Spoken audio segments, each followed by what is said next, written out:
I should not have screamed in terror that fine day. Saw that purple wig and did not know what to say. It left me sort of startled and confused. Red lips and white makeup and those big old red shoes. But my daddy tore a knot in me for being so damn rude. He said, son, don't you know that clowns are people too? Clowns are people too, big red shoes. Clowns are people too, don't be rude. If you weren't a bit lucky, then this could easily be you. I met your mom when she was up on that old trapeze. What can I say, but hey, I had a thing for circus freaks.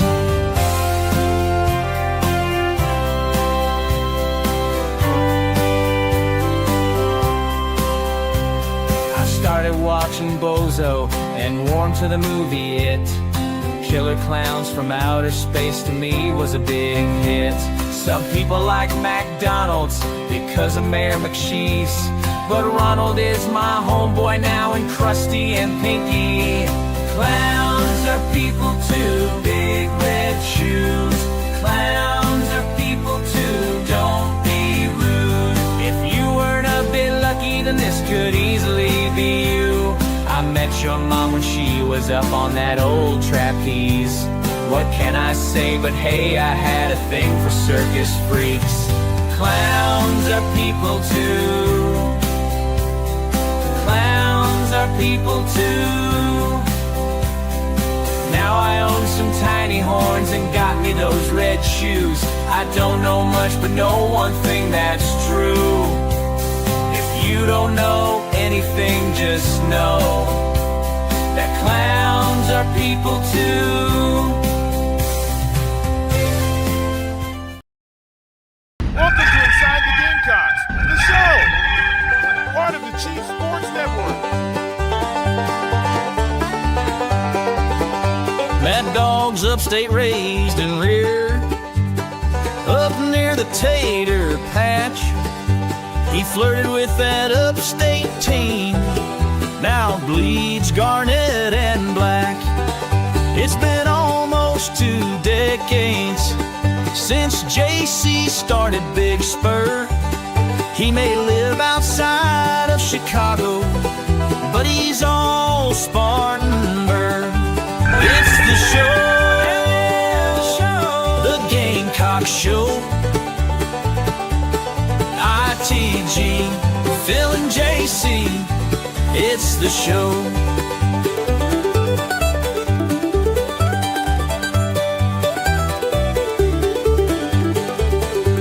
It's fun and entertainment, but also information, things you cannot get on radio.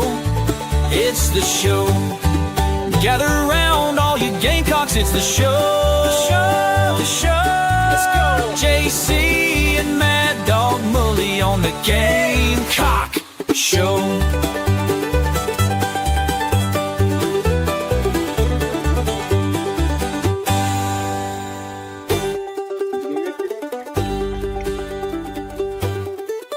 That's a mighty fine a-picking and a-singing.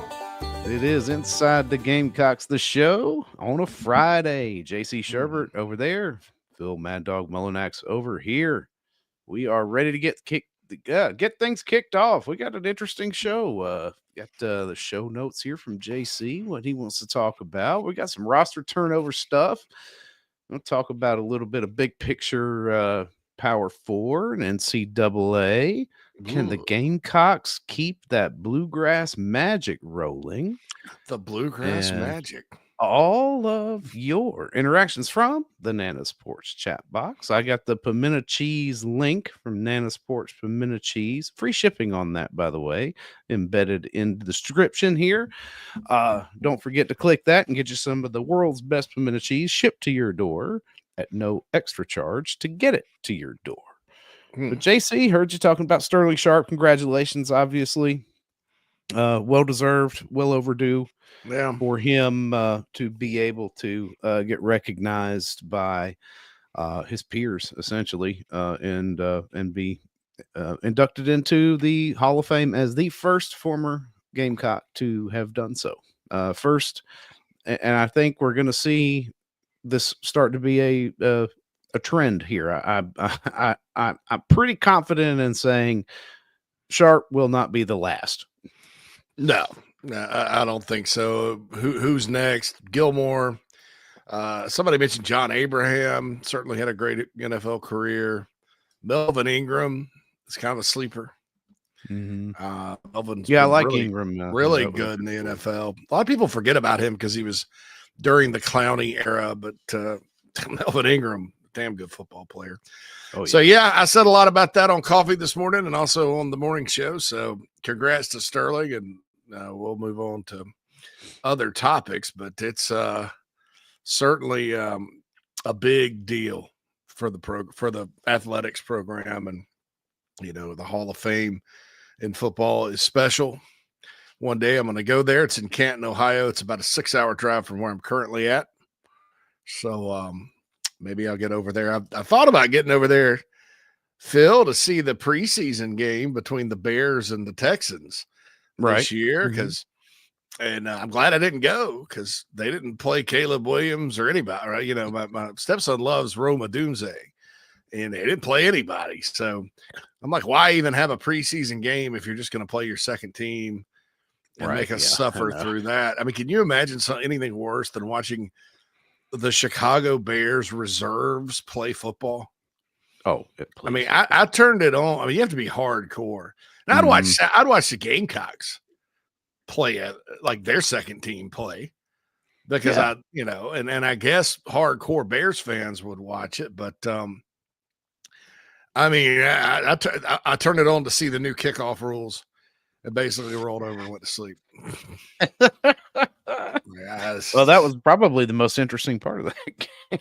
Yeah, let me watch something else. I mean, it was ridiculous, but it kind of stinks in the preseason because some people, I mean, those are the games they get to go to, like when they live in the cities and things like that, because they do get priced out of regular season football games, and then you go in there and you're looking at guys that are at best going to make the practice squad and could very well be playing for the other team come the beginning of the season. I mean, look, as much as we complain about or talk about the economics of college football.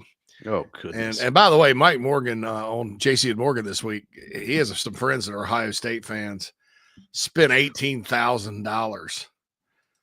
And they're not, they're casino workers. They're not, I mean, they don't own a casino, they're casino workers. Yeah. So you're in those situations, you're probably talking about max credit cards and things of that nature.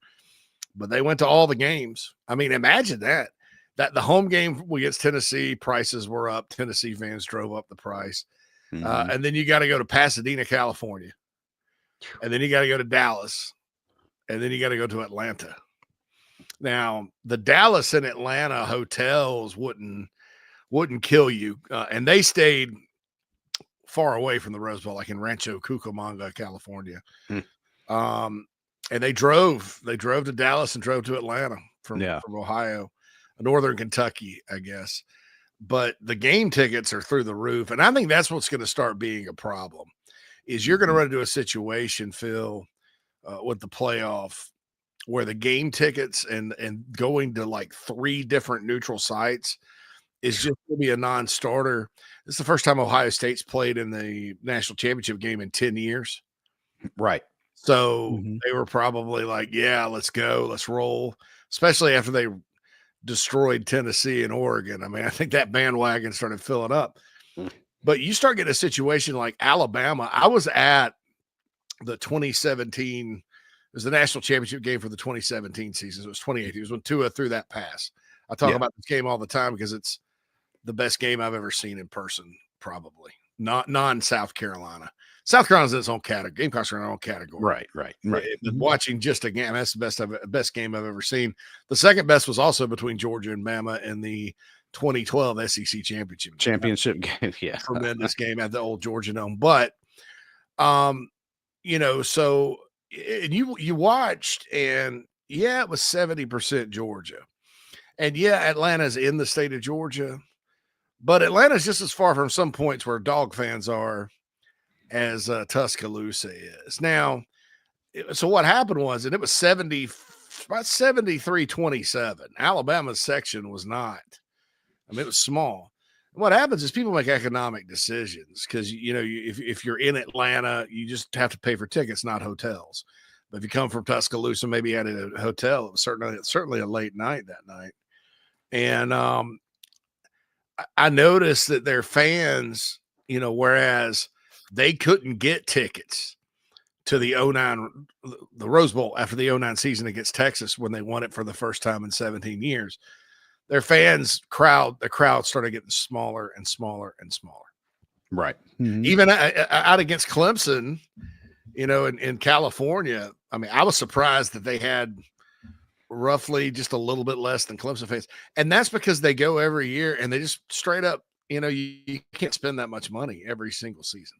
Mm-hmm. And I think as we move on with college football, now I hope the Gamecocks are in it enough to where this is a discussion point down the road on our shows. You're going to spend all that money again? Yeah, right. That means you're playing.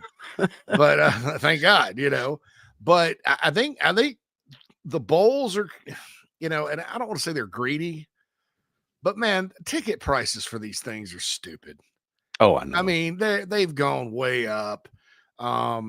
They're even bowls that don't sell out, they're jacking it up. You have corporate sponsorships. You have TV money that comes in for these games. I just, with the price of season tickets going up everywhere because every athletics department individually has to make money. At some point, fans are just going to stop going. And I'm not saying that they all will stop going, and there's enough to put a crowd in the stands. But you wait, you get a team that runs through a 4-team run like that. You get them doing it like 3 out of 4 years, 4 out of 5 years. On those 4th and 5th years, they're going to be like, we're not maxing the credit cards out this year. It's just too much. Right. Yeah. I mean, and that's what I was going to say is you've got the newness of this is going to, facilitate people doing this, but you can't sustain it, right? Like I know I would do everything I could to follow the Gamecocks through the playoffs, but I don't have the financial ability to do that multiple years in a row. Like I'm going to have to make some decisions as to, okay, well, I've never been to this venue, so I'd be willing to go. Or look at how it might play out. Go to the first one since, assuming that it's a home and home. Or even better yet, play your way into hosting.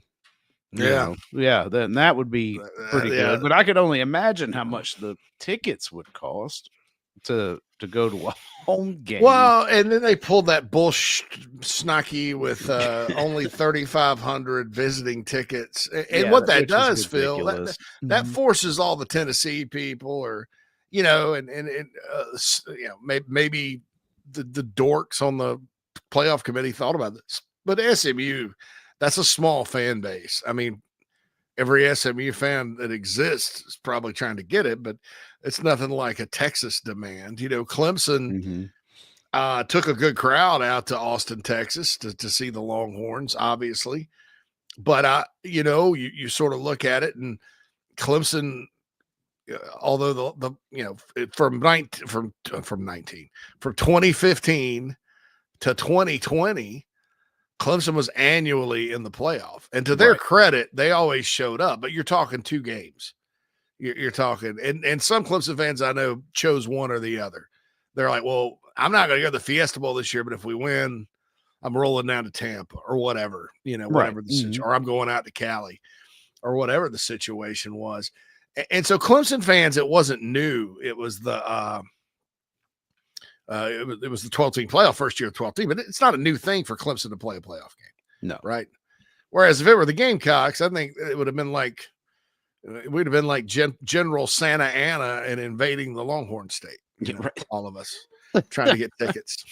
Yes. for that matchup. But it's just one of those things where I feel like eventually they're gonna have to come down on it. And when you don't give visiting fans a good allotment to where their fans can buy it through the school at fair value, it all floods the secondary market. Yeah. And that's basically however much you want to pay, which it gets ridiculous. And so I think that was kind of eye-opening what Mike said. I knew there was some talk at the game between Ohio State and Notre Dame. A Notre Dame fan had spent 16,000, with all the games. And both those teams played 4 games, There wasn't a single team that got – everybody talks about the bye. The only reason you want the bye, I think, is money, because you automatically get paid. If you lose in the first round, you make less. Because all 4 of those teams lost, and you're never going to convince me, Phil, that the layoff did not affect, all of them. Right. I think, just to be honest. But and people are like, well, what about basketball? Basketball fans travel all over the country. Yeah, I was part of the traveling contingent that went out for the Final Four. Didn't go to New York and saw one game in Greenville. That was a once-in-a-lifetime thing. Hopefully not, because it was a lot of fun. If you ever get a chance to go to the Final Four with your team, do it. However, think about basketball. I know that, like, when you get to the Final Four, there's a 60,000 seat football stadium they're playing this game in, right?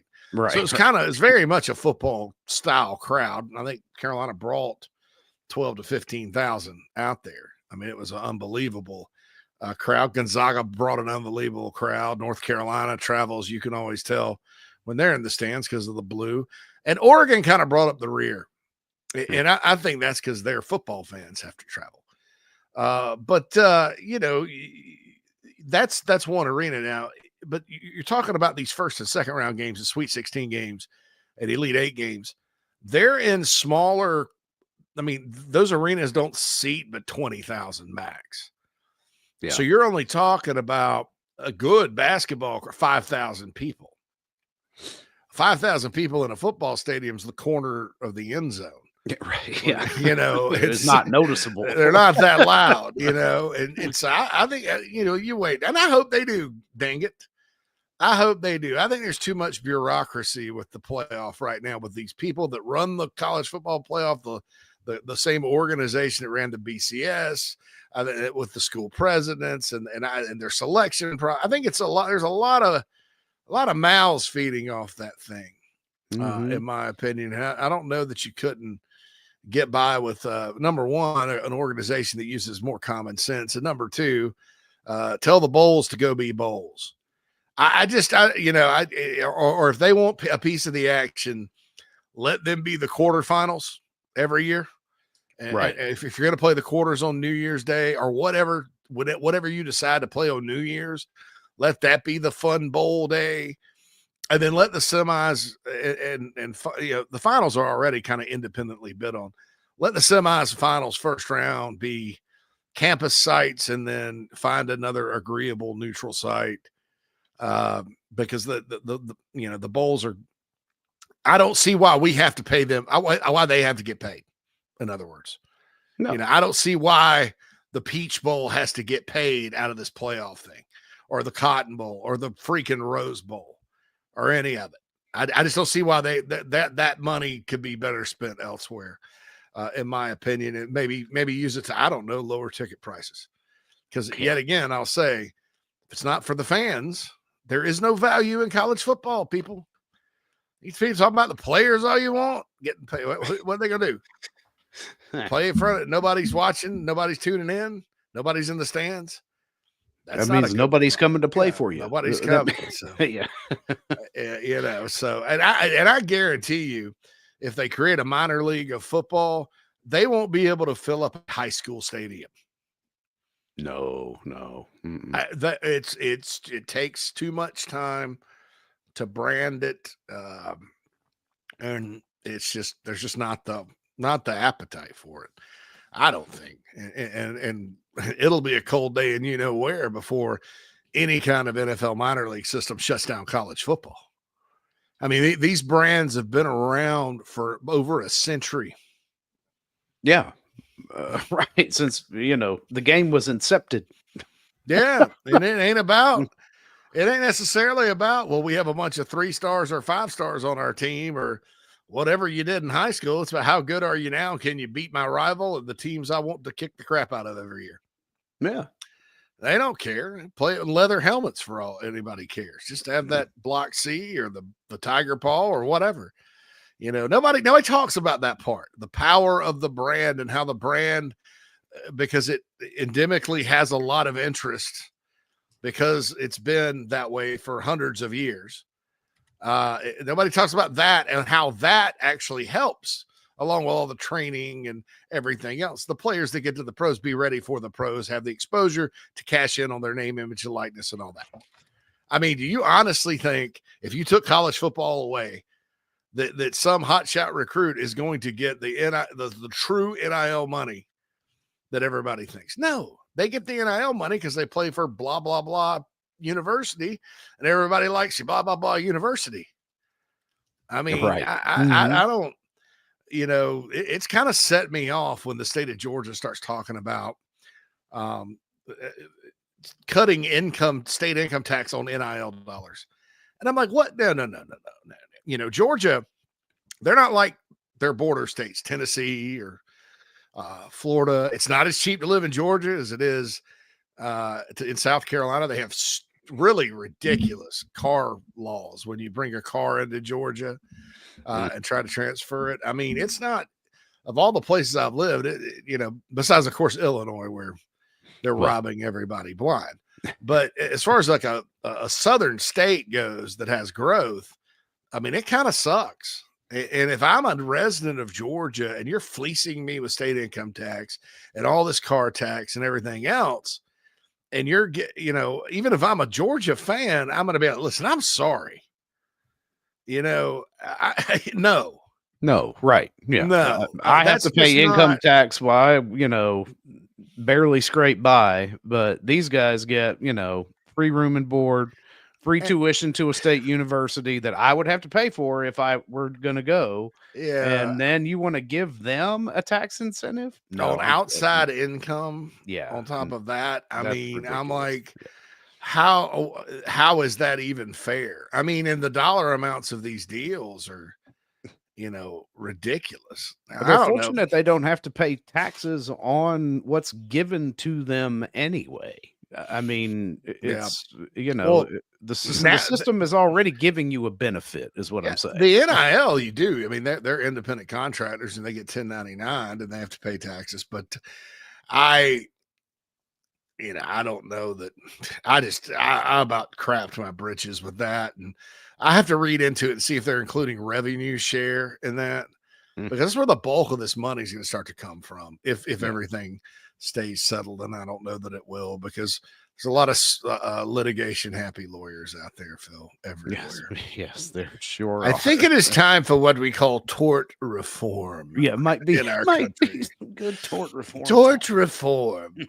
Yeah. I just, some of this is like, man. But that really kills me because, I was looking at that Georgia doing that. And it was like, if you were to gift, JC, somebody an equivalent monetary value of tuition, room and board, and the medical coverage that they get, the health care side of it. If you were just to give somebody that in cash as a gift, they'd end up having to pay taxes on it. Period. So now you're going to give them an incentive now to where they can make, because right now it's still unrestrained for, another almost 5 months.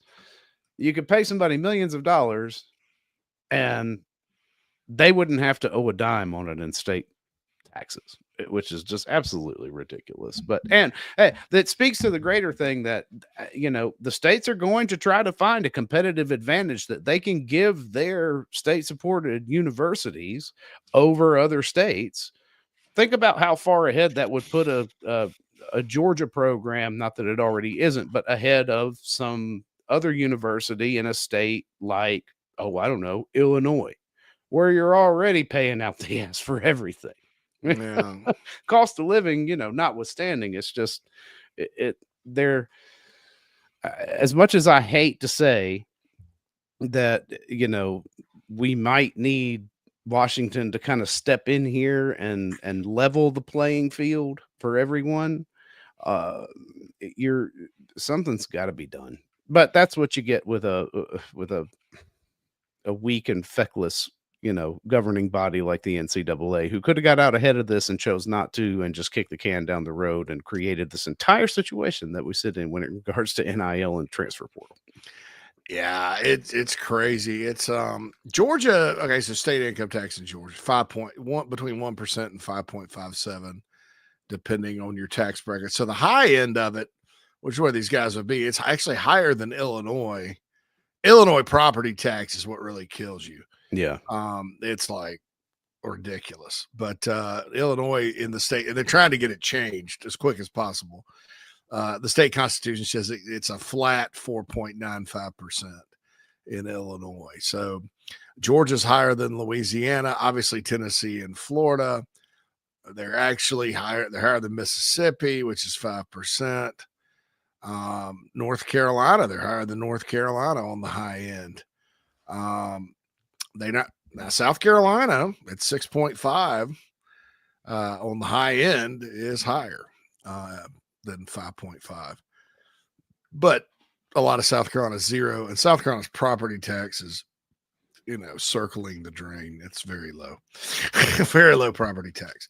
But Alabama's 5%. So I don't know, man. I just don't think that's right. It's just crazy.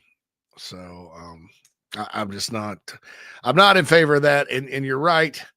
Congress is going to eventually have to step in, because all this stuff that they're doing through the courts, Phil, and the settlement and all this, there's always another, piggy wanting to come to the trough, so to speak. Right. Another lawyer.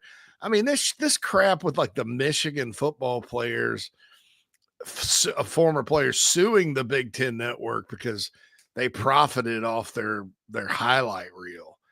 I'm like, your highlight reel is public record. I'm sorry. Anybody could have taken that video. I mean, that's out not, in public.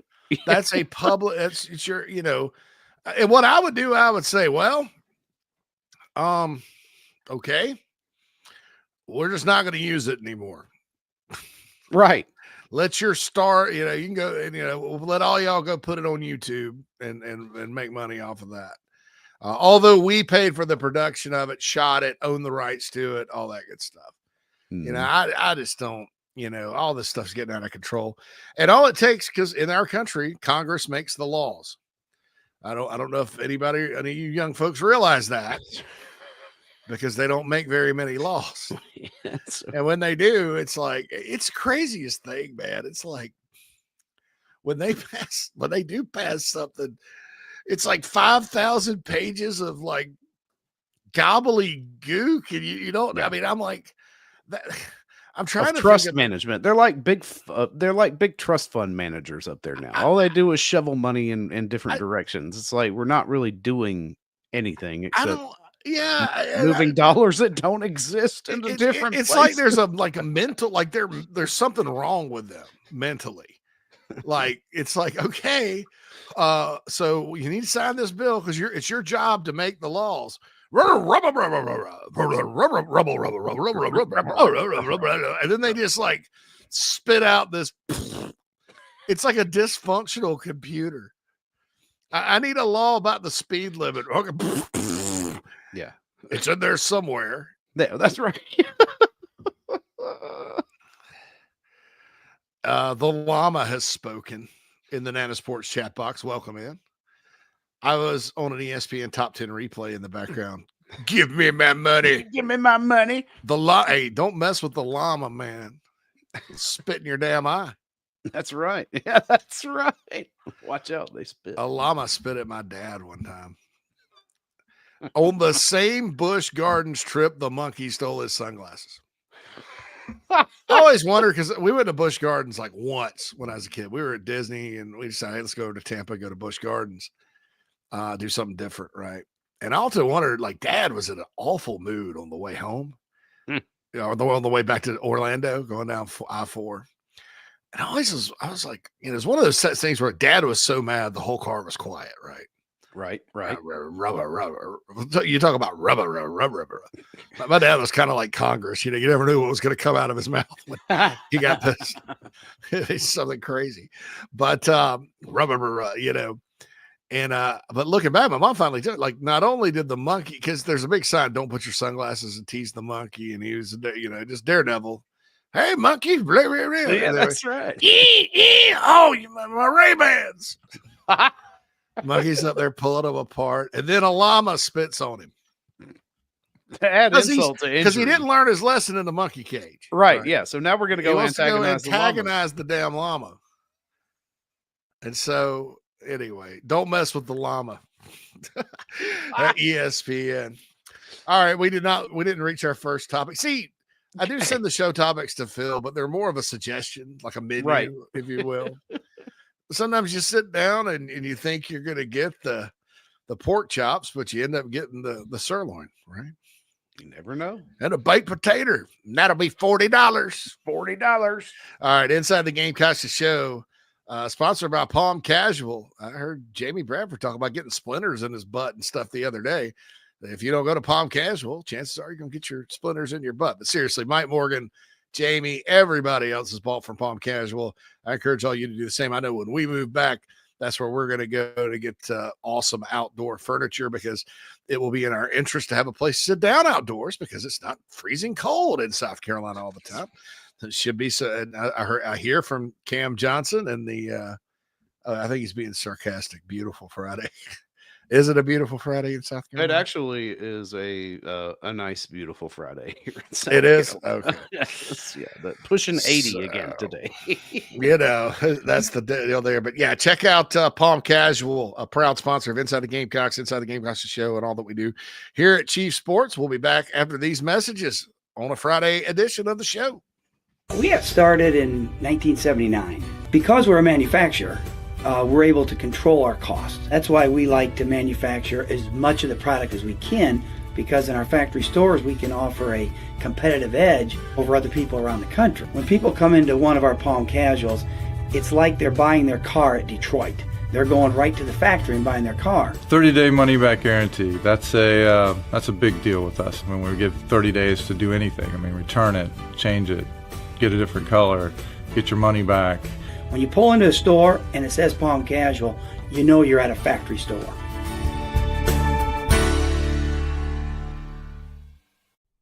Charleston Fitness Equipment is keeping South Carolina in shape. Clients have come from all over the Palmetto State to find that one piece of equipment that they enjoy that keeps them looking and feeling good. Whether it's a home rower, treadmill, elliptical, free weights, a home gym, or something else, Charleston Fitness Equipment keeps the mirror smiling back at you. Get in shape like the Gamecocks do. Visit charlestonfitnessequipment.com. Gamecock owned and operated and proud partners of Inside the Gamecocks, the show.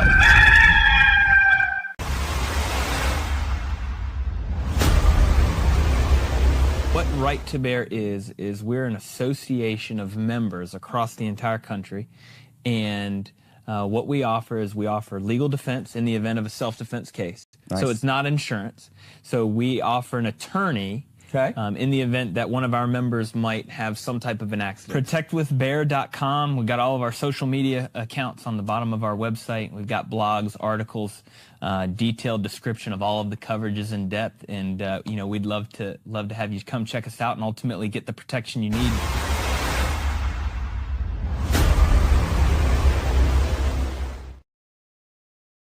Mike here for one of the better dining options in the capital city. You know, when I first moved there, I asked people around the radio station, where are the best wings? Well, the consensus was D's Wings. That was then. Today, they still have the best wings, but it's so much more. Now in their new location at 415 Meeting Street in West Columbia, yeah, they get voted the best wings on a routine basis. Yes, they get voted the best sports bar on a routine basis, but they're not just about wings, and really, they're not just a sports bar. It is a family-run local restaurant and bar with 20 TVs and 25 beers on tap. app. And how about these daily specials? Every Monday night at D's, you've got 75-cent wings from 4 until closing. Tacos on Tuesday. Then on Wednesday, 18 wings and a pitcher of beer for $29. You've also got ribs and oyster bucket specials on Thursday. And no matter how big the party is, 20 or more, no problem. Just call ahead of time and they'll take terrific care of you. They'll do takeout as well. And guess what? A human will answer the phone and take the order. Billy and his staff do an outstanding job. Check out D's, 415 Meeting Street in West Columbia. Welcome back, everybody, inside the Gamecocks The Show. Sitting here thinking about Super Bowl, so I was like, oh, let's play the wing commercial because, yes. So, hey, listen, if you're in the Columbia area, go get your Super Bowl wings from D's for sure. Oh, my God, yes. Yeah, I mean, you will I'd not go to be... D's right after we got off. Yeah, right. Imagine if we lived in, like, Columbia. Imagine if me and you were neighbors. We lived in West Columbia. We go right to D's and get a beer and some wings after the show. Our wives would be so upset with us all the time. All you do is sit around drinking beer and eating chicken wings. Would you like a drumstick?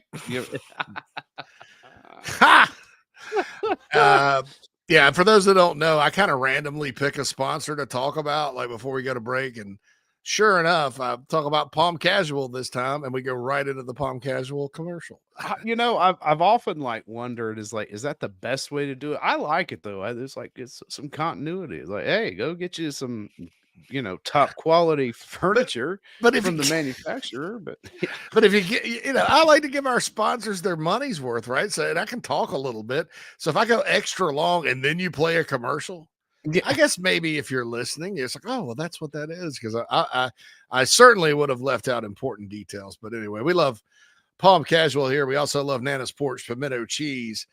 In the description on the YouTube video, there is a link that goes directly to their website where you can order the best pimento cheese in America. Trust me, I used to be a fan of the palmetto cheese and still am. I found palmetto cheese in Caputo's, which is a grocery store up this way, and I grabbed about 4 things of it. The taste test with Nana's, I gotta give it to Nana's. Yeah. After circling back, because they quit selling that stuff in Costco because of something they found. Who knows? And so I lost it for a while. I saw it at the store. I bought some, and I was like, nah, it's not the same as Nana's. So go to Nana's Porch pimento cheese. Proud sponsors, as they always have been, of the Nana's Porch chat box. Great person, Chris, that owns it's a good friend. And if you've been to a Carolina Rise event with us or played in the Big Spur Golf Tournament this year, you've had some of their catering, and they also do that. They're based out of Charlotte. Please go check them out. Speaking of money, Phil, and I'm going to get back around to what we said we were going to talk about.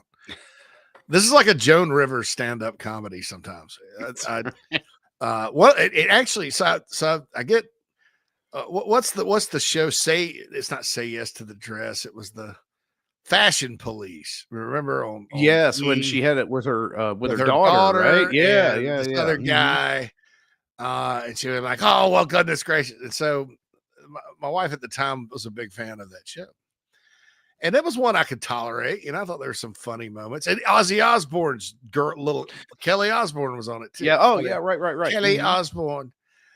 And so we're in Vegas, and it's like, let's go see Joan Rivers, and I'm like, okay. So I walk in, the whole theater's pink. It was one of the funniest things I've ever seen. That was a foul-mouthed woman if I've ever heard anything either. Oh, Joan Rivers was awesome. Which I love. Yes, I love that. Give me more of that. Yes. But she was foul-mouthed as all get out, and she just kept going. I mean, just funny, just stab the knife in the back of people. But her gig was okay. So now I'm going to do the show now. And she did it the whole show. I mean, we never really got to the show. I think sometimes that's how we do things. It's like we're the Joan Rivers of sports commentary. back to the Nana's Porch chat box. By the way, Charles is in the house, and he hadn't been on lately because his job is seriously cutting into his listening time. Charles, I don't know, man. Phil and I both have been grinding this calendar year. Reevaluate, right? I think. So I can relate. I mean, this is part of my job. So yeah, it's a little different that this is what it is that we're doing. Yeah. I haven't had a lot of time to do the other things I like doing. I'm struggling to not maintain a work-life balance, but life is like getting in the way of work more than I really want it to. It's not getting in the way, it's screwing up the schedule for me. Well, Like I'm doing things like for this and work that I'm like, what time is it? I looked at the clock yesterday. Well, because I think I've sent you emails after midnight. Yeah. Like 4 times this week. And I do that. How I Which do is on like the other end of the clock. Yeah. I'm astonished I've become a morning person because until I got to be about 45, I never was. Actually, until the last couple of years, I never was a morning person. But my mother kind of evolved into a morning person. She gets up at 4 and she was in like her 40s. So I guess that's me now. And so we so I started doing like her, and so I'm up at 4. Phil will send an email with some videos or something we got to do, and I'll get it at 4:30 a.m. Yeah, and it's 5:30 y'all's time because I'm in Central Time, but that's true. And I think what we do too, Phil, is it's very rhythm oriented. Like you get into a rhythm and get on a roll, right? It's good, but then if you have to stop and go someplace, you got to come back and almost recalibrate to do it because it's fun when you get it going. But anyway, Charles says work is what pays for his Big Spur subscription and his Garnet Trust donations. Yeah.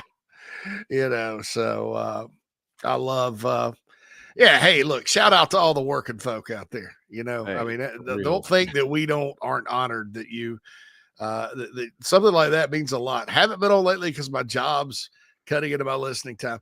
That means you care enough to listen and care enough to explain. Yeah.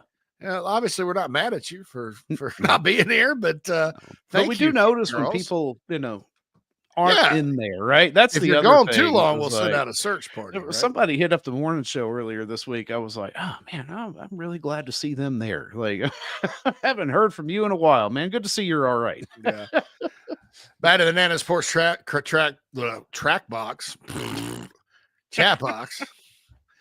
Kreger says, I'll never pay what they want for postseason tickets. I just won't. I know. I'd like to say no, but I know. I did see I was on ESPN and they got the college football schedule out for next year. Yeah.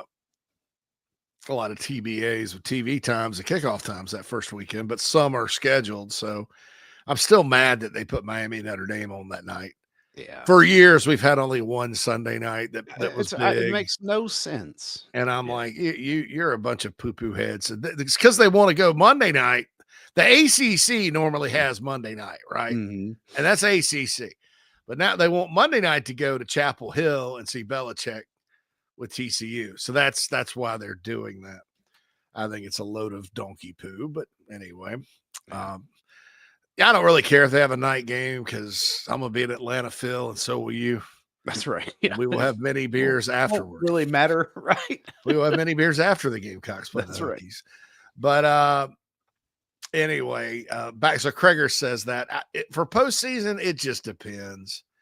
I don't think I would be in a position to pay like what the Ohio State people paid. No. And that was just 2 people. So it was like, because I was thinking about that for myself. I'm like, well, you want to take the girls, right? Because they're going to be really mad if you don't. And then I'm like, okay, well, for the national championship game alone, you just tack on another $5,000. Dude, it's so much more expensive with 4 than 2. And I know. I've learned that like with boys. Right. Keep in mind, these are kind of new mouths to feed, I guess, or new additions for me personally.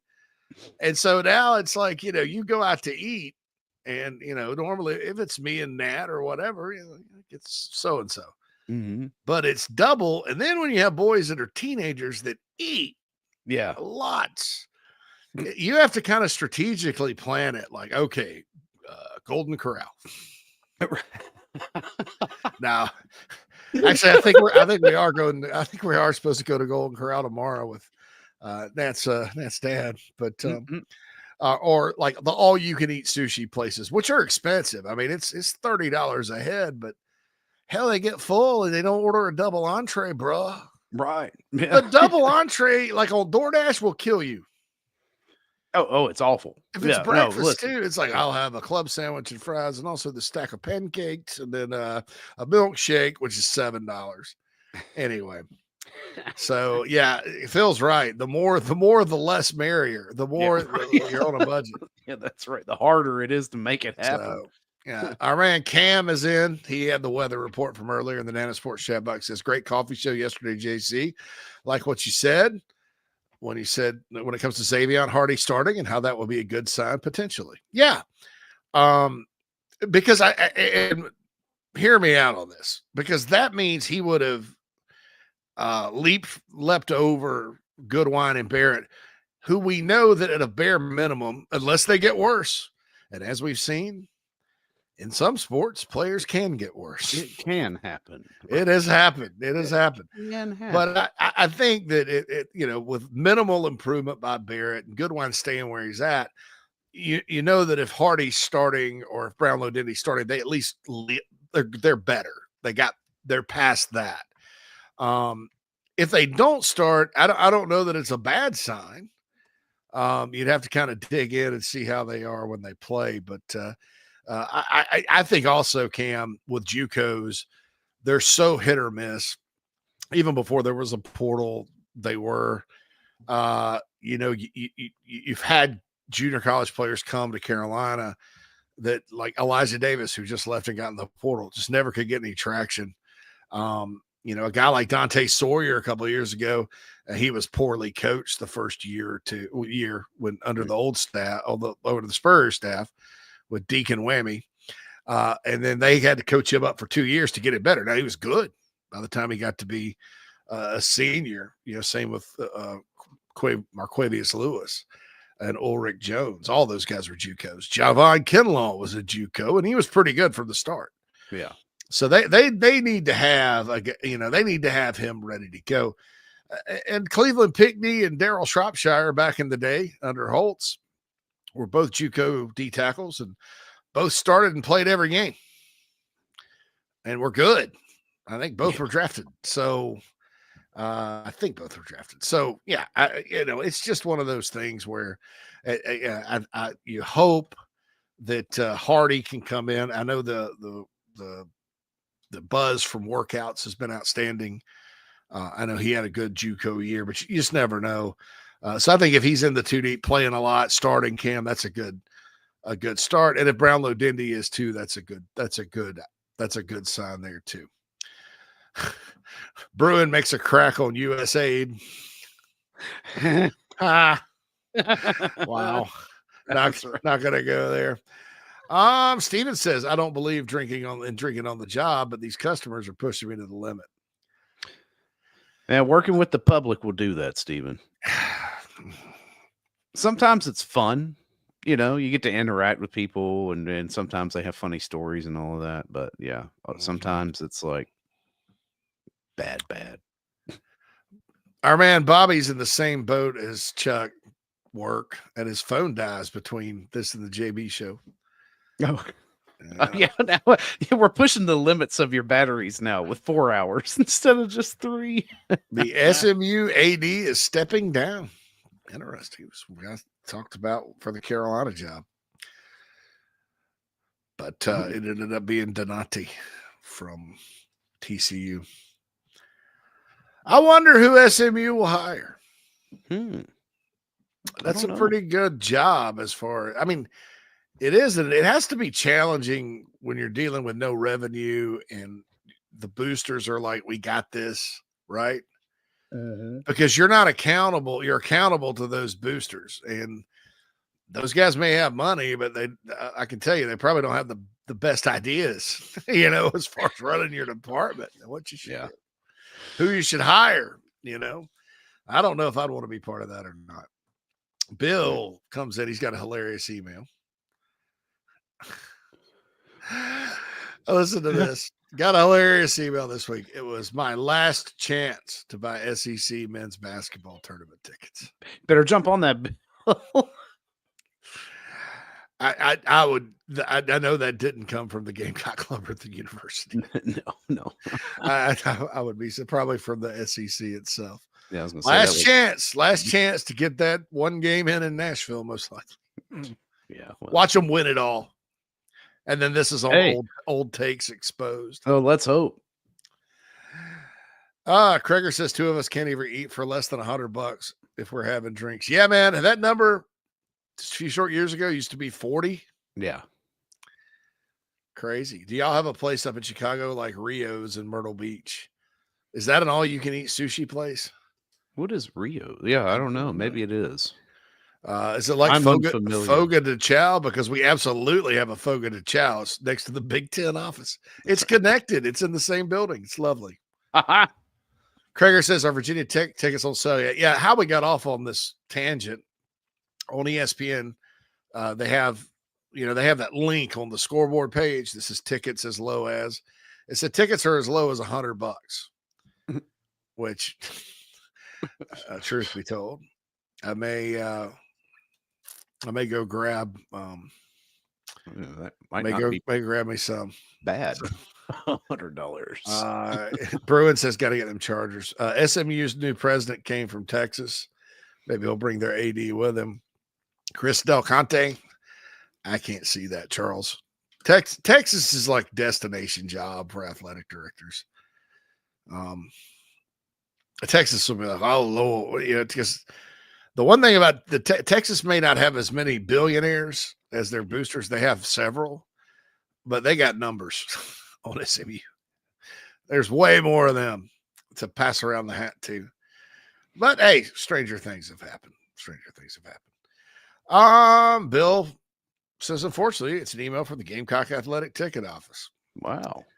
I don't know. That's a little tone deaf. I'm not going to be critical. Hey, they probably hadn't sold a whole lot of them, man. That's probably it too. Is that they're probably sitting on a larger proportion of the allotment than they really would like at this point. Are you sure? Let them win tomorrow, and then they'll get rid of them. Yeah, I want to go to Virginia Tech, but Upper Deck in there is worse than House. So I've never been to the Benz. I sat in the Upper Deck for that Bama Georgia game, dude, and I didn't think they were bad seats. I could see everything, but I was in one corner. That was 7 years ago, so I don't know. But I may not.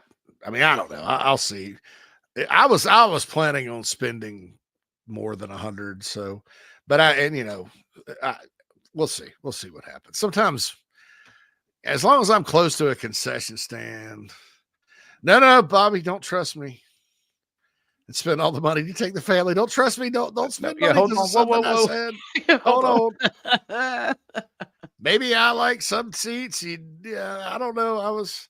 That was kind of a special occasion going to that game. I was just lucky to get in, but yeah, it wasn't a bad walk out, out in the concourse or anything. So anyway, Bruin says Rio's is a Brazilian steakhouse meat buffet. Oh, is that what he's saying? Yeah, so it is similar to a Foga de Chao. Yeah. Pimp ask in the Nana Sports chat box, JC, do you ever eat at Giordano's Pizza in Chicago? Never had that. Never had that. Have had many. We go to I call it Lou Malnati's sit down because a lot of Illuminati's are just these pizza counters, right? Right. The sit down place over near my in-laws, they serve you.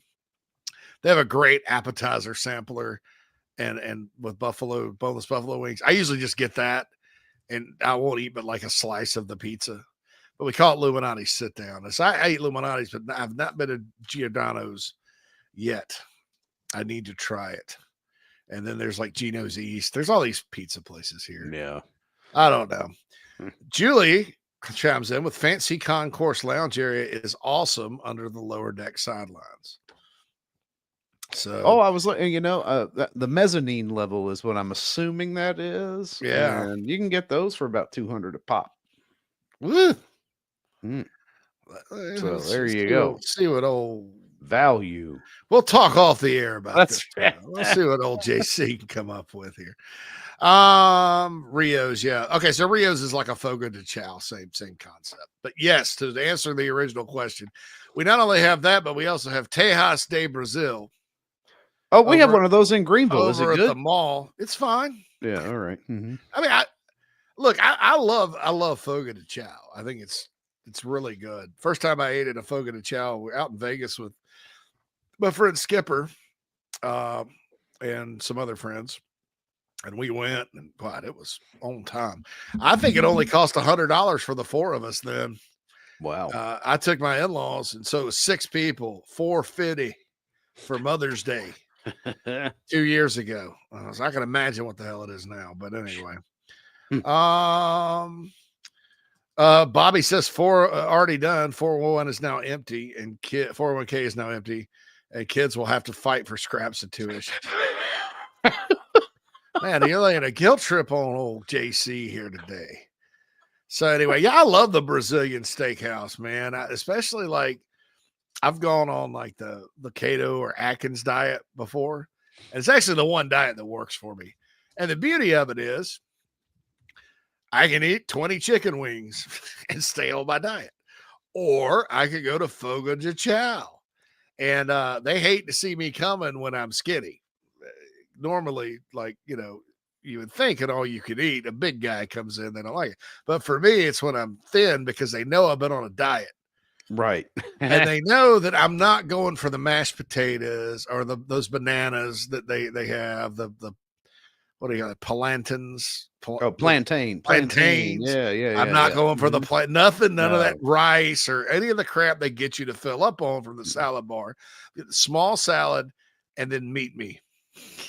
I went to one of those. My only experience, it was not a Fogo de Chao, but it was a really nice one out in Dallas, and I was just shocked. I was like, this man just keeps coming around with all of this meat, I'm like, yes, I'll have some more meat. All right, you come up to Chicago, I'll take you to the Fogo de Chao. It's near O'Hare anyway. It's right there. We'll throw eggs in the Big Ten office and get arrested. That'll work. Yell at Tony Petiti. Yeah, Tony Petiti. Yeah. These crazy rednecks up here, they don't like the Big Ten. They come up here wearing their SEC colors. They eat all my beef sandwiches. Illuminati, sit down. This guy goes, Illuminati, sit down all the time. Doesn't even eat the pizza. Right. It's an appetizer sampler. Bears. That's me. I've had the deep dish. Not a fan. I'm not a Chicago style guy. I could eat one piece. It's like eating a damn pot. Like a. It's lasagna on crust, man. That's it. Yeah. Basically, I'm a thin crust guy. But they're known for their thin crust up here too, and you wouldn't think that, but it is good. All right, Inside the Gamecocks The Show, final hour of the week. Everybody's working for the weekend here on Inside the Gamecocks The Show. And if you're working towards getting great insurance for your home or auto and live in North Carolina, South Carolina, or Georgia, please hit up our friend Tony Pope, TonyPope.com. Help those who help the Gamecocks. Give your business to those where part of that money that you pay into his business is going to go to help South Carolina. He's a big donor, helps NIL, helps baseball, basketball, football. You don't get much better than Mr. Tony Pope. And the insurance is fantastic. So go to TonyPope.com, and we'll be back after these messages.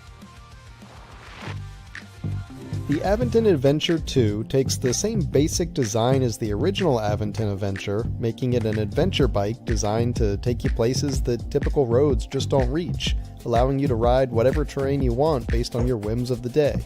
Look at what you're getting. Hydraulic disc brakes, torque sensor for responsive pedal assist, great LED lighting, suspension, a beautifully welded frame with excellent build quality, included rear rack, included fenders. The list just keeps going on. Visit electricbikescharleston.com for more.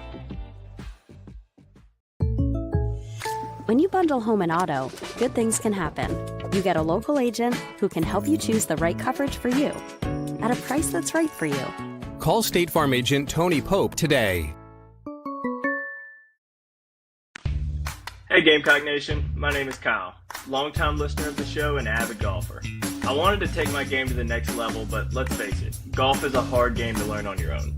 I heard the ad from McKellar Enterprises and reached out to the owner and former Gamecock golfer Meredith Taylor.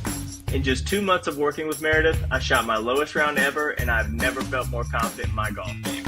So if you're looking to take your game to the next level, go to McKellarEnterprises.org and book your lesson today with former Gamecock golfer Meredith Taylor. Go Gamecocks.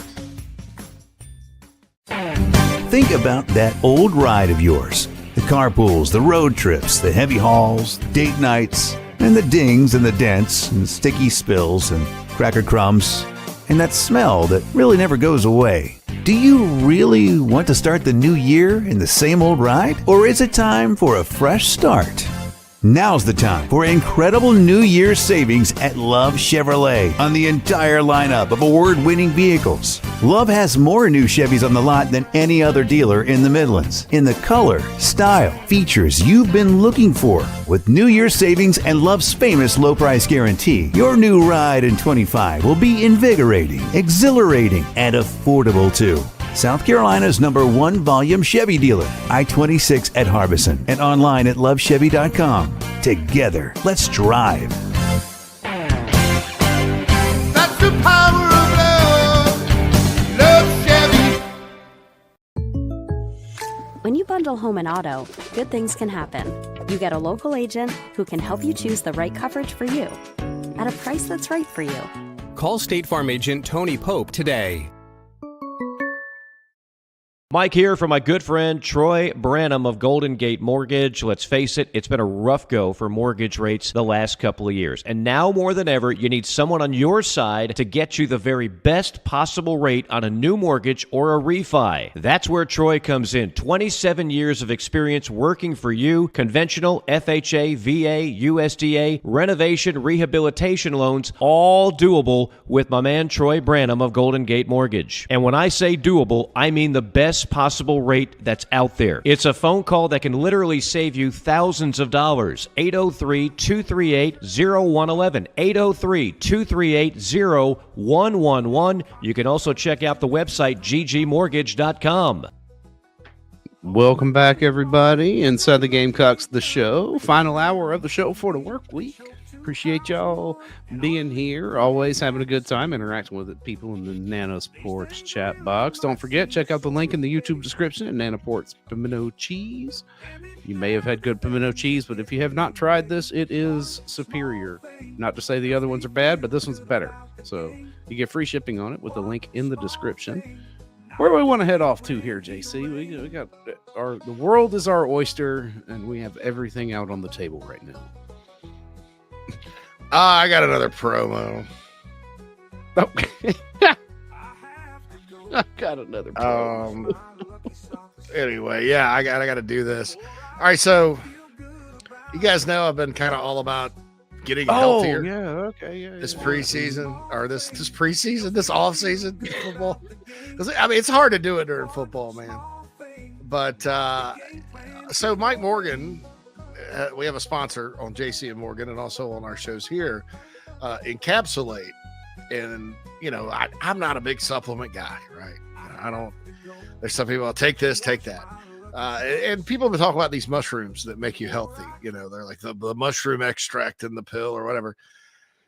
And I ran out of some of my medication that, you know, kind of, it's medication. It was out, and the doctor, of course, the people that work for him are a bunch of charlatans, and I don't know what they even think and how they could possibly live with themselves because of how they treat people's health. But I'm out of the medication, and it was over Christmas, and of course, the doctor's out, and yeah, so I started feeling bad, right? Because this medication helps me feel good and be alert and active. So I had these sitting there that Encapsulated sent me, and I took them, and gosh, they really work for brain health. They calms you down. I know several podcasters out there talk about this stuff because that's a lot of the podcasting businesses, you know, sales of products and things like that. But I want to let you guys know about it. because it works. It's for only kind of supplement I've ever taken that works as far as getting you up, active, brain health, all that good stuff. I've taken it every morning all month, and it works. Anyway, you can get a discount. Use code JCM.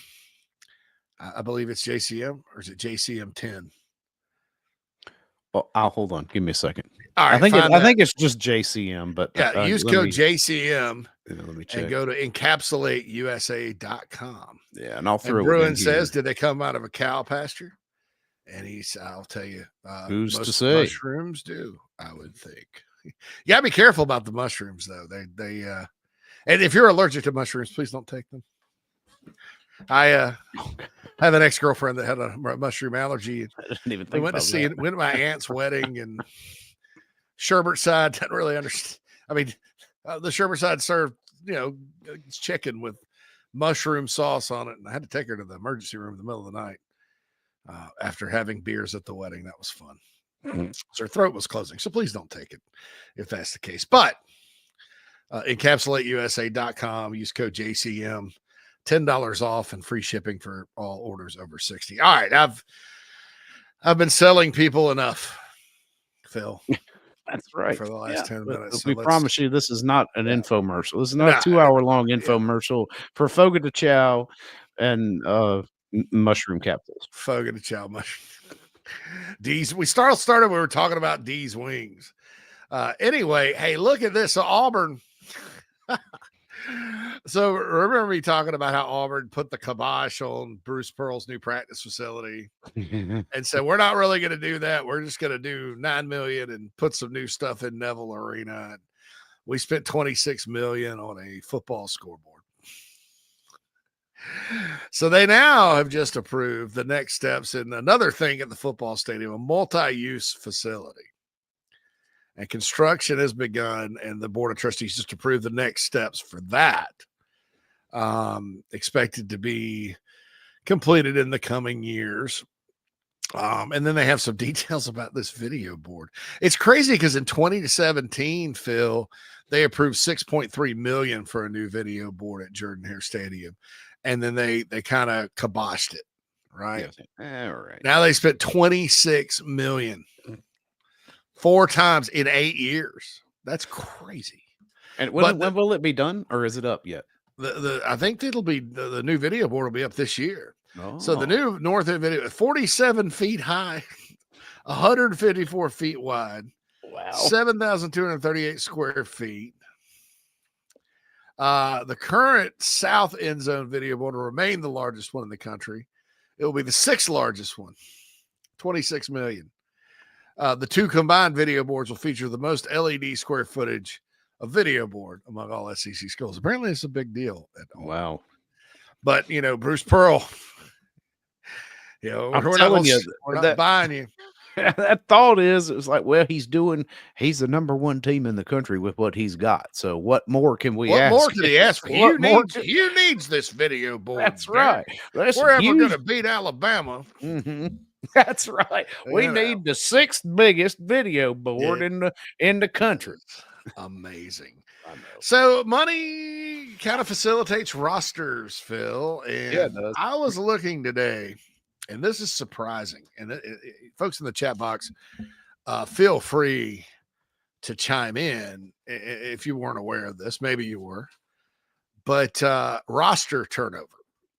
Okay, so I got these numbers from the total number of 2025 commits. And these numbers could grow because there's another transfer portal period coming up. Jeez. And so check this out. I mean, keep in mind 85 on a roster, and all these are recruits. So they're all scholarship guys, it's not like this number includes walk-ons or anything like that. So here are here, Phil, drum roll, please. Yeah. The number of incoming players, nice drum roll, about as good as mine. Yeah. Okay, so the number of incoming players per SEC team as of today. Number 1, Mississippi State, 51. How are we supposed to know how good or not good Mississippi State's going to be next year? That's like 60% of your Scholarship players Almost a are new new, team. weren't here last year. We just went through a period where you could only bring in 25. 51. Wow. Oh, that's not. That's a big number. It's the largest in the SEC. But number 2, Arkansas, 46. And it's crazy, guys, because here's the thing about Arkansas. They've had a lot of turnover every offseason for a while. I don't know what's up with their NIL out there. Like Hunter Yurachek, their AD's made some comments about it not being that good. But Sam Pittman has had to deal with turnover. And what you want is, because I'll be to South Carolina in a second, eventually this number goes down, right? Eventually this number is around 33-ish every year, maybe lower, because that means you got a lot of good returning players. But 46 is high. Ole Miss, which is a portal-driven program, 45. The aforementioned Auburn Tigers, 42, so that's a little less than half. Kentucky had a lot of outbound this year, 41. And this includes high school recruits, JUCO recruits, and transfer portal. LSU, 39. The Gamecocks, 39. A&M, 39. LSU clearly had some holes to fill. I think South Carolina it wasn't an outbound portal class or a position last year that was really lacking or anything like that. It was more of a situation of a lot of older players on the team last year and then some NFL guys like Nick and TJ going pro early. So 39 for the Gamecocks. I think Elko's still trying to kind of cycle through at A&M and get his guys in place. Oklahoma, surprisingly enough, Phil, and Oklahoma, Georgia tied at 33. Yeah. Georgia's been like outbound portal players. They didn't lose as many as they were worried they would. Mm-hmm.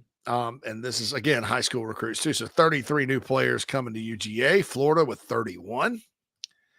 Bama with 30. That's a lower number than I expected. Texas with 30. Tennessee's got 29 newcomers. And Vanderbilt, 25. So they're the lowest in the league as far as new players next year. But, you know, when you're turning over that much of your roster, that's a lot. And Charles in the chat box says, how do teams keep turning over the roster, more than half the roster, and winning games? I think it just kind of depends on who's leaving. How many of those players are good? I mean, and it's hard to tell because just like with Georgia last year, when you I've been on the record about the blue chip ratio as saying it's the most Captain Obvious thing ever. But that said, it's the standard until some team wins it without a blue chip ratio of 50%. And then it will, you know, fall into the dustbin of history and it'll be fine. But one of the other, you know, I think things that we do at 24/7 Sports that doesn't make much sense is the team talent composite, which is kind of based on the blue chip ratio, because it's just who's on your roster and what were they rated in high school. Right. So in other words, like D'Angelo Gibbs, who didn't play at all hardly in 2023, counted more toward that ranking for South Carolina than, say, Nick Emanware. Nick Harbor has counted more than maybe some other guy. You know what I'm saying?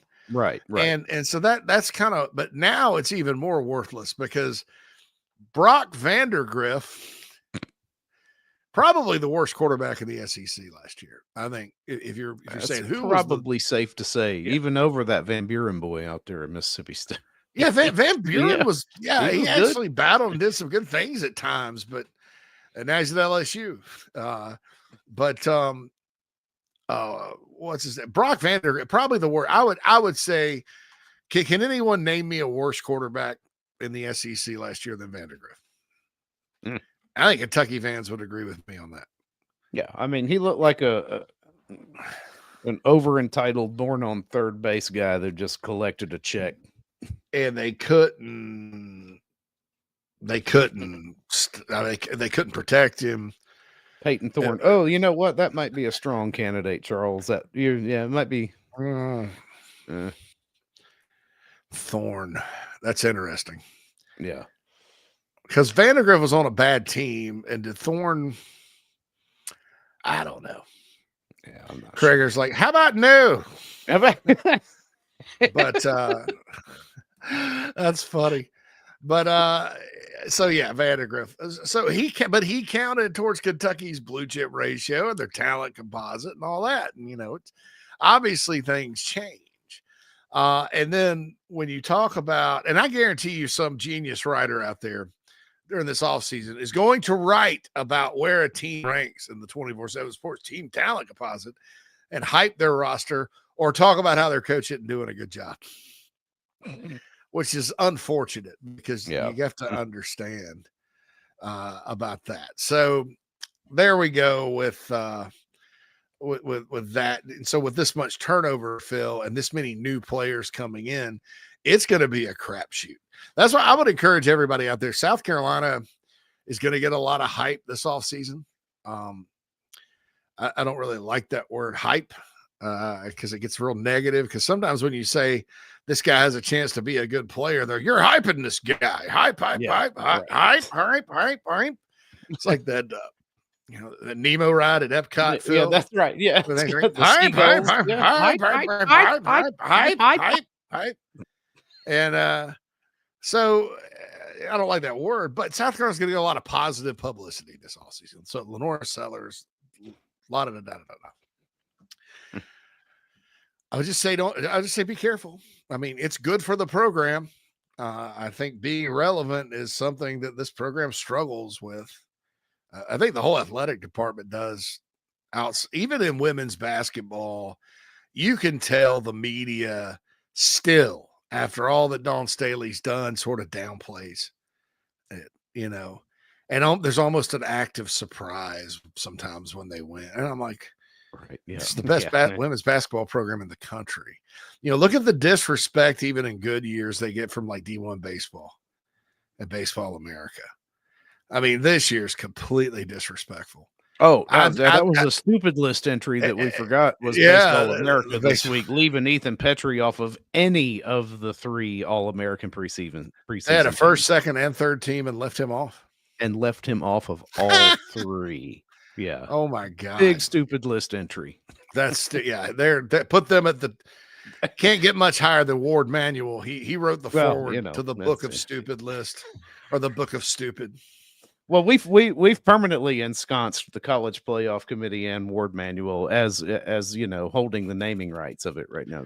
Absolutely, absolutely. Right. But no, that is dumb. But this athletic department does have, sometimes it fights an uphill battle perception wise, and that's what happened last football off season when Carolina was 13th, because everybody's got their, we can't put Auburn that low. They're Auburn. And we can't put Florida. They're Florida. And we can't do this. We can Oklahoma. You can't put Oklahoma that low.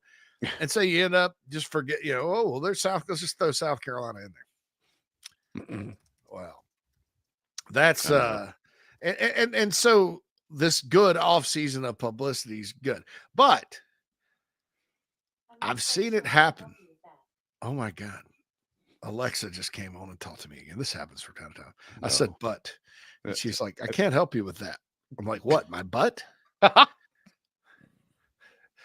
Hey, it'd be a whole lot cooler if you could. It'd be a whole lot cooler if you could. But no, it's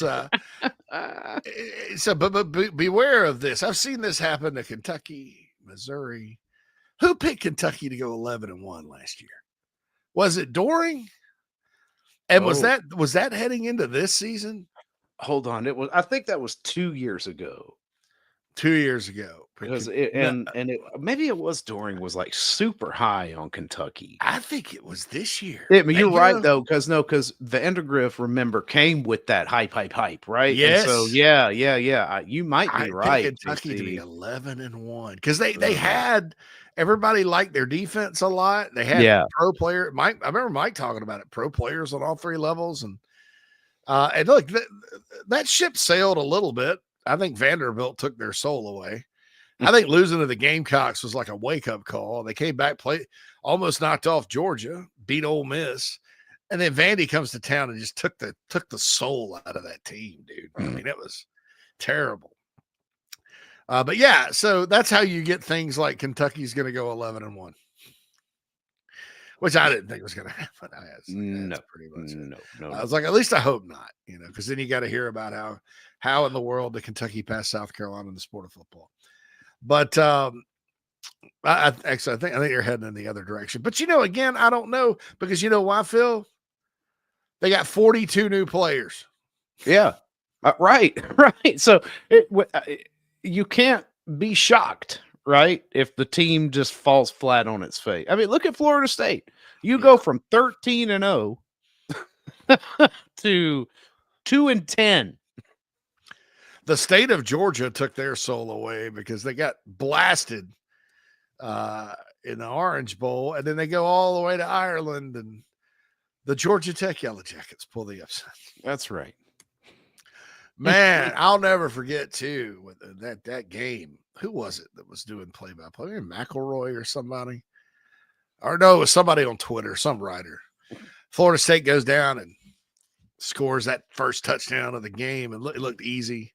Mm-hmm. I'm totally buying Florida State on offense this year. It looks so good. Totally buying. Life comes at you fast. Right. So I don't know, but I think it's needed. I think that the hype is needed, but I've seen teams, Kentucky, be hyped and then fall back to earth. Even Missouri last year, I know they went 10-3, which is a pretty record. So I'm going to have everybody's got pretty record syndrome out there, but they really didn't beat anybody good. They almost beat the Gamecocks. That was a really good game they played. Survived Oklahoma, Vanderbilt, Boston College. Name your team. I mean, they didn't have any tough games. I mean, beat Iowa in the Music City Bowl, which was good. But 10-3 is 10-3, no matter how you slice it. If Carolina had played an easier schedule last year, they'd have been in Atlanta, obviously, and in the playoff. But I digress. But they were hyped, Phil. Everybody talked about Missouri and Ole Miss making the playoff like they were locks. South Carolina is going to get that hype, so you got to be careful with that. And there are a lot of returning core players for the Gamecocks, so it's not. But it kind of like Missouri last year, though, lost a lot of players off their defense. In addition to their coordinator, South Carolina loses a lot of players off their defense, so they have to get these guys that are replacing them to be be good. Back up speed, yeah. Mm-hmm. And one thing Shane Beamer's done a good job of, though, and we talk about it sometimes, the gelling and the team camaraderie. I talked about it on the morning show on Wednesday that last year they had a large number of new players as well. I think 38. And so, and last year, I think more portal, like way more portal than more portal than high school, if I'm not mistaken. And he did a great job of getting those guys together. Like I've said, at 1-3 and 3-3 with the type of losses they had taken, some teams just mail it in, especially with that many older players on the cusp of the NFL. The Gamecocks didn't. And that's coaching. That's leadership. If you don't have coaching and leadership, you're not going to turn it around.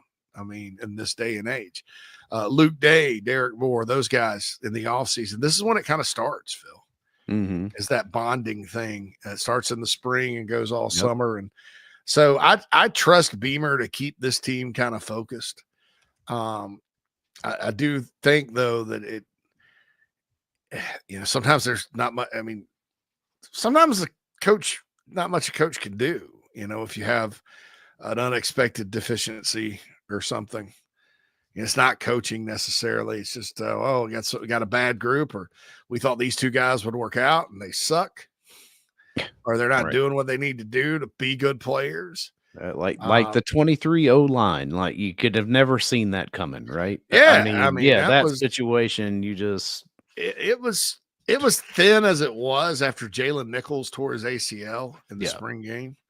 And then more injury. And then it just snowballed. And they, by the time the spring game got there with there's not really much in the portal. They did the best they could.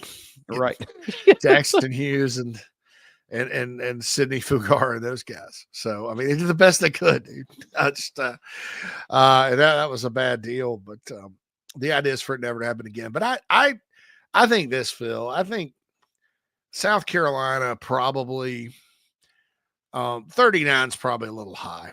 I think you want to be kind of in the 31, 32, 33-ish range every year.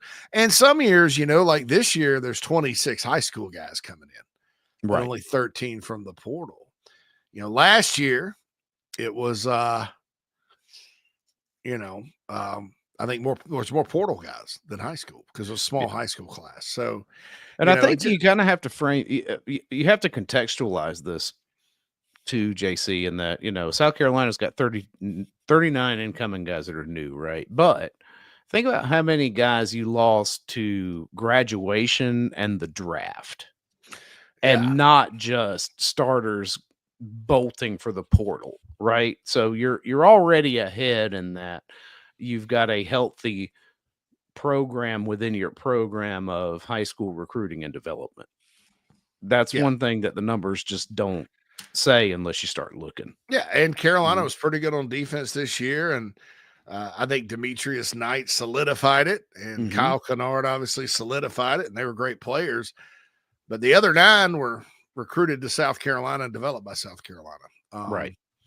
And I count, although Debo Williams was technically a portal player, he didn't play at Delaware. Season was canceled in 2020. In 2020, right? And he got here in 21, so he essentially, technically portal, but essentially he's homegrown. So I think that shows you, that's a testament to, hey, they're not just out here hitting the portal for players. I think it certainly helps, and I think it certainly helps in like your year 4 and 5, and theoretically year 3. Because the good players that were left over from the previous staff, and of course COVID, because Muschamp got fired during the COVID year, and everybody that was on the team got a red shirt. You do have guys that Ja'Kai Moore is still on the team, right? And that kind of allowed, you knew there was going to be a big batch of players leaving at some point when everybody finally ran out of eligibility. And so I think those numbers will be calibrated at some point. Gregor in the Nana Sports chat box says, are there any schools that rival the positive culture of South Carolina? Yes. I can't think of any teams that talk about it as much, and we are talked about when it comes to culture. It's real. It is real. It's not a fake thing. And you see it in the results. You see it on the field.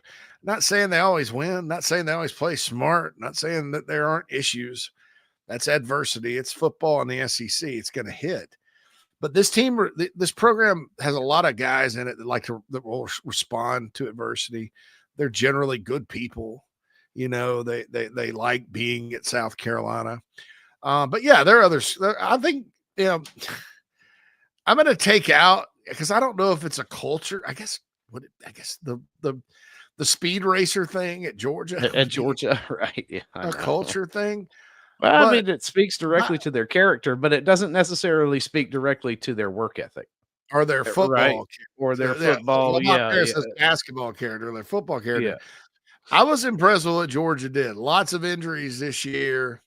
I don't necessarily think they replaced some of these guys with super talented players either. I think they what happened to their receiving core was unbelievable. Yet, I mean, they kind of had a tough schedule, tougher than it should have been, to be honest. Right. And they go and get beat by Ole Miss, and they get the opportunity because of some other losses to play in the SEC, because Bama lost, to play in the SEC championship game. And they go and beat Texas again and get to the playoff. And they win the SEC with a team that was a lot more flawed than the teams they have had. And I was impressed by the toughness that they played with, because by the time, to go and beat, to hold off, to have the will. Unlike Ohio State that just mailed it in against their rival that they should have been better than. Yeah. For the 4th straight time. Those Georgia kids actually wanted to win the game. And Georgia Tech had them beat, and they dug deep and got the win in a game that would not have cost them. They probably still go to the playoff. Maybe, they're 9-3. The record's not pretty enough, Phil. Well, but you turn around and beat Texas and Atlanta. Don't matter how pretty it is. Yeah, that's crazy, no doubt. So it don't matter. Go Dogs. Go Dogs. But so I think Georgia has a positive football culture. I hate to say this. Should I say? Yeah. Because they do. They do. It's can't deny undeniable, right? It's undeniable. They've got a good culture up there. It's a little different and weird, but it manifests itself the same way on the field. Yeah, I think that they've got a bunch of guys that care, and Dabo spent a long time doing it. It is different, and that's how Clemson ended up putting together a squad that could compete with your Alabamas and Ohio States, because you talk about your top guys in the country, and Clemson. For a while there, it was Clemson, Bama, Ohio State, and maybe Georgia. And Clemson is so different than those other places, or was, with how Dabo runs things, from the location. I mean, it's just different. And human nature is a third of these guys are going to like what you do. They're going to gravitate towards you. I think it's good. I think college football is going to be different. So many cookie cutter programs out there. I mean, look, I understand Jimbo Fisher and Kirby Smart won national championships. And I think I give Kirby all the credit in the world for what he's done at Georgia. And I think he's grown as a coach and developed. I generally like him, I also think this. I think that, okay, outside of those two, and we know Jimbo got fired after having the deal of a lifetime at A&M. How many Nick Saban guys have really gone on to, do you count Lane Kiffin as a Saban guy? I don't necessarily. Mike Loxley. I mean, yeah, they're winners, but Billy Napier may end up being good. But the same is the same. And so when everybody's the same as far as what they offer and how you appeal to a player, then if everything's even, then they're not going to come to South Carolina or Clemson over Alabama or Ohio, because they can just go to the proven thing. Right. But when you do have someplace that's unique and different, all recruiting relationships outside of now the money factor, so take the money away, most decisions are based on comfort level. And it's probably still based on comfort level, because money can make you comfortable, Phil. Right. It's based on comfort. People used to get on me. Well, I thought they had all these great relationships. They did, but the team went 6-6. And it isn't close to winning big, and this team's winning national championships, so they're more comfortable with the other team, even though they have the great relationships with the coaches here. That there's a difference. Their parents are probably more comfortable. I mean, you know what I'm saying, right? Yeah, it's all about comfort level, and I think a way you can build a comfort level that's insurmountable by programs that may historically have offered a little more than you is by being unique and really and real about it, not fake. And I've seen it in the recruiting. I've seen it in the results. Unfortunately, if you're the game, Clemson's done that. And South Carolina's got a culture as well. And I can't believe I mentioned Clemson and Georgia when I'm asked that question. Good culture. Alabama had it, and I think Kalen DeBoer can put that back. But I mean, let's talk about some of the rotten cultures out there. Yeah. Oh yeah. Let's look at the never and may never be back you. Miami. Let's look at all those A&M. Yeah. And Craig, I'll say this. I wouldn't be surprised if Florida was that type, because through all that stuff about Napier getting fired and all the toxicity with the fan base and all that, those players, they never really, I mean, some got in the portal and left, ETN, but ETN's a me guy, and we know that. All the players stuck it out, the ones that were left. And DJ Lagway didn't quit. It looked like they could, yeah. DJ Lagway didn't hightail. So I'll give a hat tip to Billy Napier on that. But I mean, does LSU have a great culture? I don't think so. I don't really think so either. I mean, I'm going and through for all the talk that old Stoops did up there in Kentucky, I don't feel like they got a real good culture up there. Whatever. That house of cards fell quickly, didn't it? You know who had a good culture before he left, and I think they still do, is Michigan. I think Michigan's got a good culture. Yeah. And hopefully Sherrod Moore can continue that. Indiana, too early to say. I mean, but you look around the SEC with Tennessee, I think quietly has, you don't ever really associate Tennessee with a lot of talent and wins. Mm-hmm. Not really like the best, culture deal. I mean, but I got to give Josh Heupel a lot of credit. I think that, that's kind of a thing where they go out and expect to win, and, they play the game the right way. I think there's something out there, Phil, where Josh Heupel rubs some coaches the wrong way. And I don't know whether it's because running up the score or what, but Eli Drinkwitz took a shot at him. That's how they play. But yeah, those two, do not like each other. Don't like each other a lot, but I don't really know.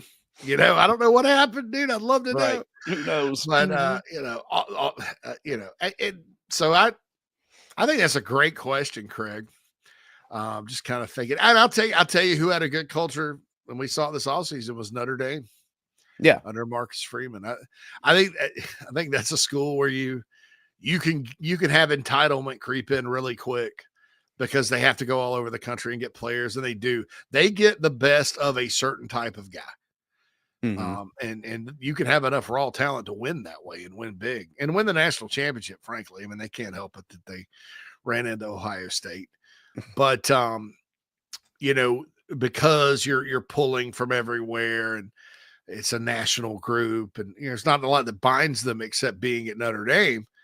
If you get a kind of a toxic, soft group, which a lot of coaches that have coached there have had, you're going to lose. You'll be a loser. So I got to give Marcus Freeman credit too. And should I say BD Belima? I mean, I think I'll just save that opinion for myself. We'll see. Great culture. Used to have Northwestern. Really great culture when Pat Fitzgerald was there. Yeah, Pat Fitzgerald. Yeah. Mm-hmm. Really great culture. All right, we got to hit our final break. We're going to get out of here on the weekend. Don't forget, encapsulate.usa.com, promo code JCM for $10 off, free shipping, $60 or more. Get thee to D's Wings for un brew and un wingos. See. Or if you're going to tailgate, next week for the baseball game, stop by, get you a mess of them wings. Jeez, ooh, yummy, yummy, yummy. That's in West Columbia. They also have seafood, sandwiches, salads, whatever you want right there, West Columbia. It's a great place, and we love D's Wings. All right. We're going to hit the final break, Phil, and we'll be back on the other side to wrap up Inside the Gamecocks The Show on a TGIF episode. Hey, this is Cornbread Cowboy, and you're listening to the show. We'll be right back. The Aventon Adventure 2 takes the same basic design as the original Aventon Adventure, making it an adventure bike designed to take you places that typical roads just don't reach, allowing you to ride whatever terrain you want based on your whims of the day. Look at what you're getting. Hydraulic disc brakes, torque sensor for responsive pedal assist, great LED lighting, suspension, a beautifully welded frame with excellent build quality, included rear rack, included fenders. The list just keeps going on. Visit electricbikescharleston.com for more. Welcome to Palm Casual Patio Furniture. Because we are the factory, Palm Casual has the ability to offer the highest quality outdoor furniture paired with world-class service. Since 1979, our factory showrooms have done our best to make the buying process as easy as possible for our customers. Our understanding of the many factors that go into your decision has helped us create our 30-day trial period that increases the level of comfort our customers feel during the shopping experience. Visit us in Somerville, Mount Pleasant, Myrtle Beach, and Bluffton, and online at palmcasual.com for our products and out-of-state locations. Go Gamecocks! Welcome home. That's what the Gamecocks say, and so does nationally recognized the Barndominium Company, where they are building dream homes in the Carolinas, Georgia, and Tennessee. Their turnkey process can be custom designed and takes 6 months on average. Make your dream a reality. Visit thebarndominiumco.com. Thebarndominiumco.com.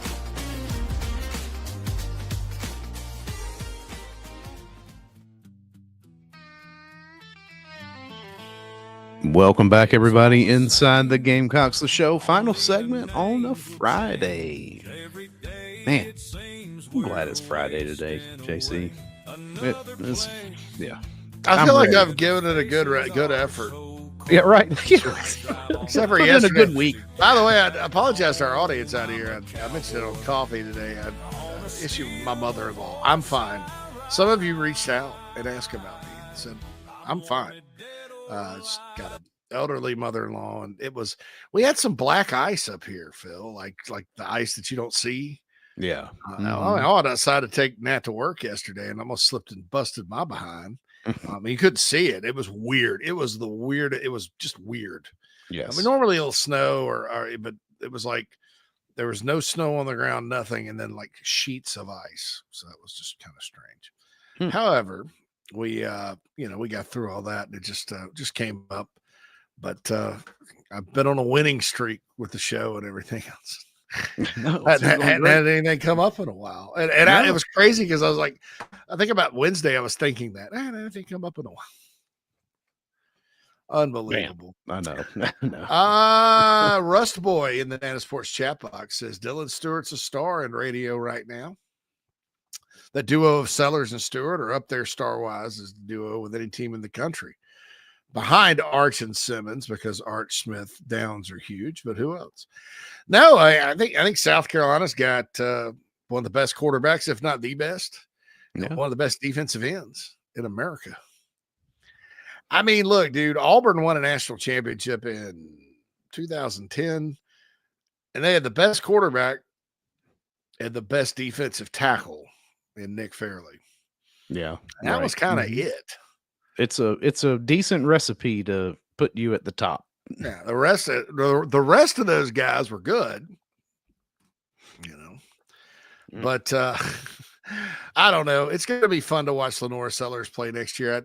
One thing that people have talked about, I do hope that the bowl game is not what we're expected that we can come to expect. I do think he overcorrected. I mean, he has to run to make this thing really what it could be. Yeah. Running and throwing. I think the idea is, Phil, get him going, throwing the ball too, and then you can call whatever you want. That's right. I mean, he's got to find a certain level of comfort in being able to read the field, make the progressions, and throw it to anywhere. That's the final piece of the puzzle. You know, I mean, and as soon as that happens, because here's the thing is, like, when you're an athlete like that, especially with the way that, he's been utilized in high school and all of that, not saying that he wasn't throwing the ball accurately or even, multiple times in high school, but I'm sure you lean on the run a little bit, right? I mean, you got that guy, that kind of speed, elusiveness, you're going to use it. So it's not that you're trying to beat that out of him. It's just you're trying to bring that other skill set up to where it matches the one that he's more comfortable with. And I don't think you don't have to abandon one to get the other. And receivers have to get open, and you have to block and all that good stuff. But I do think, I'm looking forward to watching him play next season, and Dylan Stewart as well. My question is, I've mentioned this on Coffee and the Big Spur a couple times, is will they move Dylan around? Remember, I'm interested in the same. Yeah. You can move. I mean, like there's a difference between like how Brad Lawing moved Jadeveon Clowney around and how Deke Adams decided to move him around. I'll never forget Spurrier just let him have it for dropping Clowney into pass coverage. Oh, for putting it into the coverage? We don't ask him to cover now. We don't ask him to cover. No. You lost your mind.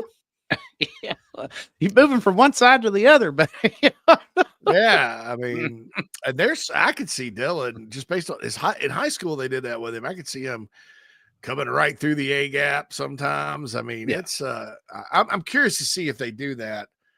Yeah, I'd like to see, I don't know that yeah. you have an 11 plus sacks on the other side next year. No.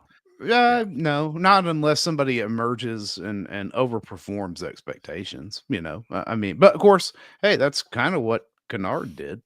I mean, I don't think anybody was seeing that come out of him when he signed out of the transfer portal. I don't think that's what everybody thought we were getting. Is National Pizza Day next week? Is it? No, I just saw. I just got an email. Mm.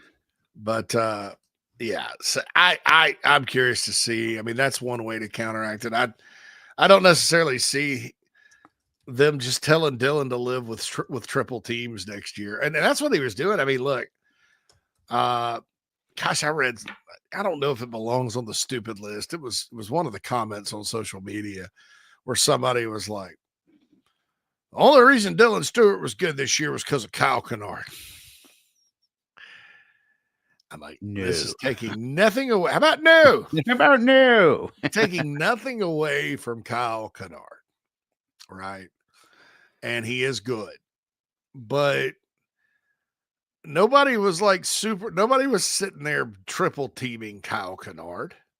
Right. In every game they played. Nobody was holding him every play.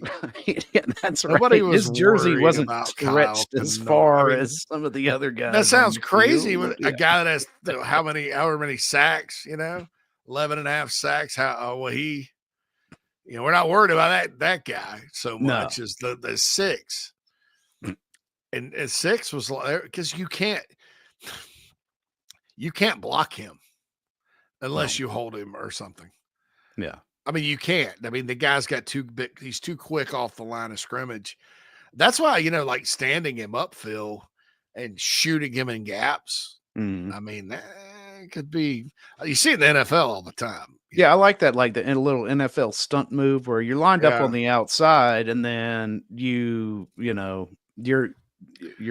just essentially going into, in between the two tackles and hitting the A gap. Yeah, here we go. And because nobody expects it. You're like, oh crap.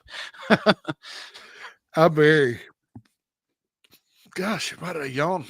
No. Time for a nap. I'm very curious to see how that happens. Kreger follows up in the Nana Sports chat box about the culture. God, we've been all chat box today. You guys done a great job. Yeah. We'll typically defer to what you guys want to talk about, as long as it's okay, Yeah, right. Yeah. on topic. To sit here talking about aliens for very long. I mean, maybe maybe there's a little aliens, but we're not opposed. Not opposed, but I just think when announcers and analysts talk about South Carolina, they use the word culture more than when they talk about the other team. Yeah. And that's because of Shane Beamer. That's what he talked about when he got here. He said, I think his exact quote was, I want to build the best culture in college football. And you know why Shane said that? Because that's nowadays, and I doubt even he saw all this coming, that's even more important than ever. Because we're in an era of individual entitlement. It's kind of funny. Mm-hmm. It's like you have a lot of people in politics on certain sides that almost want to go to this collective group think. There are people that are against individualism. They say individualism's bad in the United States of America. But in sports, we're at max individualism, in team sports. The NBA almost is an individual sport now until they get to the playoffs. I mean, it almost is like that. So we're at max individualism in sports, which is weird considering kind of the political push in certain areas. And so when you're talking about a team sport where you've got 22 guys, in your starting lineup, or 20 if you include specialists more, but it's 11 on 11, and if one player breaks down, especially on the offensive line or somewhere like that, you're screwed in this sport. So it's a team game. You have to have unity. You have to play as a team. You have to enjoy playing with each other, playing Yeah. So it's just one of those things where if you don't have the culture feeds that. And it also, I think, nothing against younger people, not the most resilient folks, some of them, many of them. Not to say they've had it easy, because there's been a lot of challenges, but it's a little different. I'm not saying they're soft either. I'm just saying resiliency is not something that's preached a lot. And so in football is good because it teaches that. But you have to have buy-in from your players, right? Right. Yeah.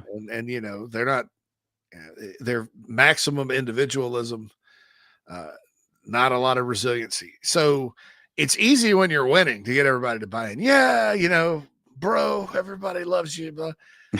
When it gets hard, that's when your culture steps in.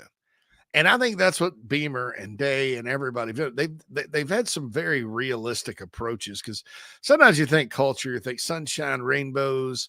I know when Beamer starts losing and he starts talking positively, people are upset because it's fantasy land, whatever, Right. But that's, I think with the team, they do a good job of explaining realism. Like, hey, guess what?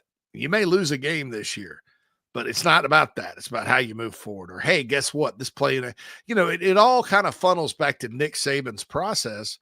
And if you notice, Lenore Seller started quoting Nick Saban's process without saying it was from Nick Saban this year.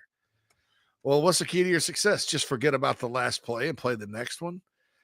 What's the key to this good game? Well, I don't pay attention to the outcome. I just pay attention to playing the next play. Well, who said that? Oh my God, who's preached that for 17 years and won more games than many of us could have, won more championships than anybody. Yeah. So I don't know how that got in his head. My guess is Lenore's looked it up on his own because he's smart. Yeah. And he probably, okay, and hey, you could tell. Even in the bowl game, dude, he still, it didn't work out. After all the crap that had happened, all the adversity, he didn't fall apart. He let him down the field, and bad throw or bad play there at the end. And, had a chance to win. Had a chance to have another game-winning drive. And so I love that mental approach, and that your culture isn't necessarily that's what the culture is why Lenore Sellers does that. No, Lenore Sellers went and did that on us, but your culture is the foundation for all that. Yeah. And your culture is why having a quarterback that takes that kind of approach will allow the team to flourish. Right. Yeah. And so that's the deal there. Krager mentions Utah as a great culture. Yeah. And I think the Utes will bounce back after a down season this past year. Is Cam Rising finally gone? Because it seems like he's been like the thing that's... Dude, he has another year. Does he really? I think he's going elsewhere, though. Oh, yeah. Hopefully he's in the portal, because, it's just, I don't know. Something about him there. He's hurt and all of this other stuff, and, not performing to expectations. But Utah, I think, is better without it. They had... God, I'm yawning again. They had They had a lot of injuries, not just him. Yeah, that's season, true. But, that's true. If I'm Kyle Wood, I'm not counting on him necessarily. Bobby asked about the 2 walk-ons. I don't really track walk-ons, Bobby, but we don't own the Big Spur, because sometimes guys will say they're walking on, then they don't. They're not finalized. But with the new rules, maybe there is something to it. I did talk about Jackson Rapp from Greenville. He's fast and got great hands. I think he's really got a shot.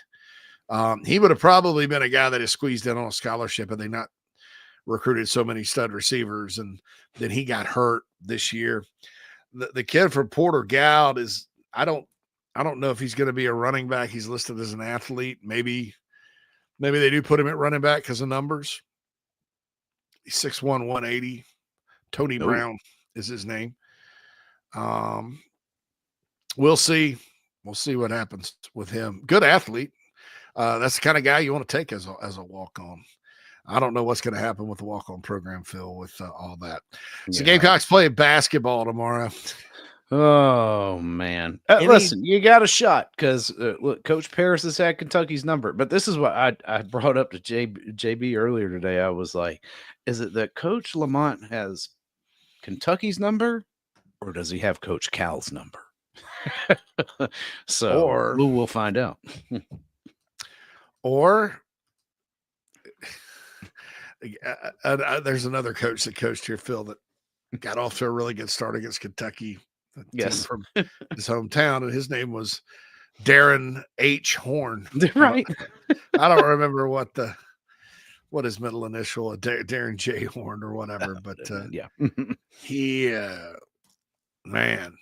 So I don't know. Hey, look, I know Kentucky people are a little bit nervous. They're like, because they really can't afford to drop this game. And I mean, they're gonna. I still think there's enough there to get to the tournament. The game is in Rupp. I know Carolina won there a couple years ago, but this is a different team. Well, maybe they get out there and play well. It's not Kentucky's best day. And yes, Bobby, they play at noon tomorrow. Yeah. I think it's on ESPN/ESPN2, whatever that means. It's on both. I don't know. Do you get flexed? I don't know. Do you get flexed? I have no idea. But I've been impressed with what Mark Pope's done with Kentucky. I think they're a better. We just got finished talking about teamwork and gelling. I think they're a better basketball team than they were last year. They don't have as good of players. Yeah.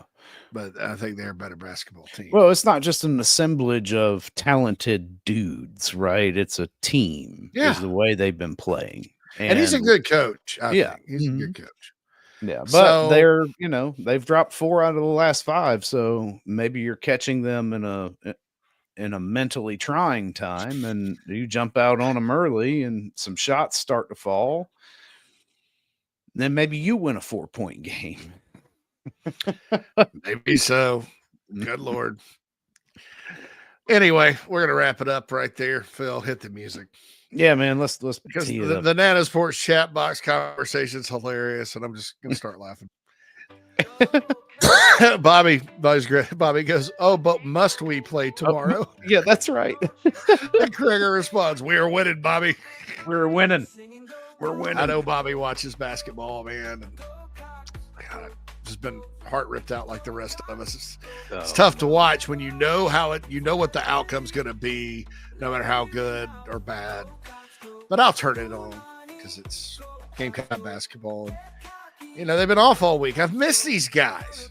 Yeah, I thought about that this morning. I was like, man, I feel like we haven't seen them in forever.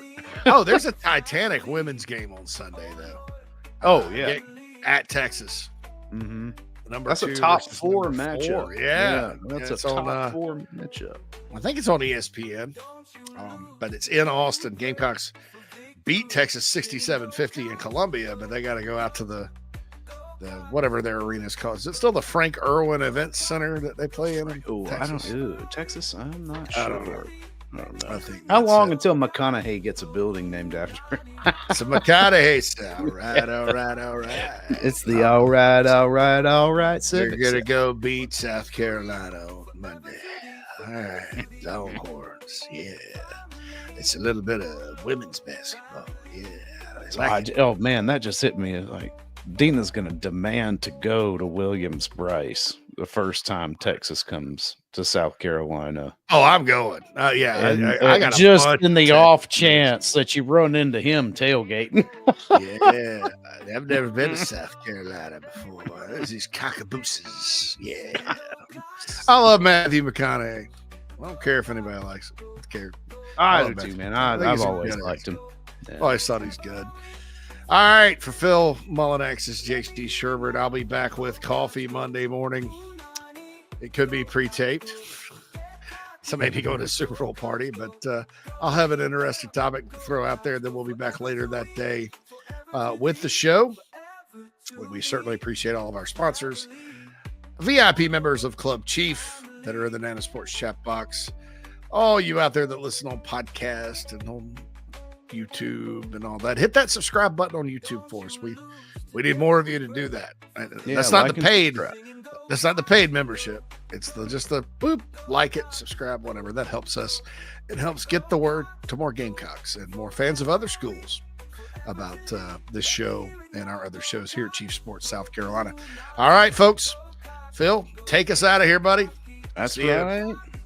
first pitch softball game 2, 30 minutes from now. So if you can, head on out to the field and watch the ladies. Hopefully pull off one that doesn't, give us cardiac arrest like the game walk-off yesterday. But, hey, we got morning show fires up on Monday, 10 o'clock. John Whittle will be in, and more than likely, Mike Morgan, who's been joining the morning show on Mondays. And, I almost forgot. We didn't say anything, but Friday, we are wall-to-wall, 10 to 2. Baseball extravaganza live from Founders, just like we did last year. You are not going to find better Gamecock baseball coverage anywhere in the world other than right here on Inside the Gamecocks. On opening day. I'm way ahead of you guys. I know. I saw. I pulled up our mutual Canva thing. I was like, there we go. There we go. Let's crank this I mentioned out. on coffee this morning. I can't wait for that. That's always a lot of fun. But anyway, be great. I spoke again and I said I wasn't. I'm sorry. No, that's all right, man. Krager does point out, here's some last minute information. The walk-on receiver, Jackson Rep from Christ Church in Greenville, is a wrestling champion. Hey, that's good. Well, that's good. Yeah, he knows how to get leverage.